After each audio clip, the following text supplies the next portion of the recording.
श्री स्वामी समर्थ भक्तांनो, जी कथा मी तुम्हाला सांगणार आहे ही कथा फार कमी लोकांना माहीत आहे, पण ज्या लोकांनी ती समजून घेतली त्यांचा स्वामी समर्थावरचा विश्वास कधीच ढळला नाही। असं म्हणतात की स्वामी समर्थ हे फक्त एक संत नव्हते, तर ते स्वतः दत्तावतार होते। आणि दत्तावतार म्हणजे त्रिमूर्तीचा संगम, ब्रह्मा, विष्णू आणि महेश। पौराणिक कथांनुसार जेव्हा अधर्म वाढतो तेव्हा भगवान शिव आपल्या उग्र रूपात प्रकट होतात आणि त्या रूपाला म्हणतात कालभैरव। कालभैरव म्हणजे काळावर नियंत्रण ठेवणारी शक्ती, जी अन्याय करणाऱ्यांना शिक्षा देते आणि भक्तांचे रक्षण करते। अक्कलकोटमध्ये एक जुनी गोष्ट सांगितली जाते। एकदा एक गर्विष्ठ माणूस स्वामी समर्थापुढे आला। त्याला स्वामींच्या शक्तींवर विश्वास नव्हता।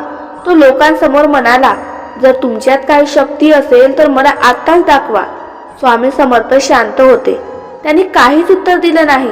पण त्या रात्री त्या माणसाला एक भयंकर अनुभव आला। त्याच्या स्वप्नात एक उग्र रूप प्रकट झालं। डोळ्यात आग होता, हातात त्रिशूळ होता आणि आवाज घुमला, अहंकार सोड, नाहीतर परिणाम भोगावे लागतील। तो घाबरून जागा झाला, शरीर घामाने भरलेलं आणि मन पूर्णपणे हादरलेलं। दुसऱ्या दिवशी तो थेट स्वामी समर्थाकडे गेला आणि त्यांच्या पायावर पडून माफी मागू लागला। स्वामी समर्थ फक्त हसले आणि म्हणाले, भीती वाटली का? जी शक्ती तुझं रक्षण करते तिचाच तू अपमान करत होतास। त्या दिवसानंतर तो माणूस पूर्णपणे बदलला। या घटनेनंतर अनेक भक्त असं मानतात की स्वामी समर्थ हे फक्त शांत संत नव्हते, तर गरज पडली तर ते काळभैरवाच्या रूपात आपल्या भक्तांचं रक्षण करतात।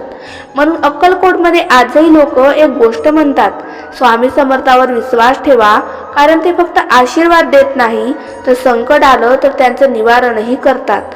ही कथा आपल्याला एक खोल संदेश देते, श्रद्धा असेल तर भीती राहत नाही आणि जिथे स्वामी समर्थ आहेत तिथे कोणतंही संकट मोठं नसतं। जय जय श्री स्वामी समर्थ।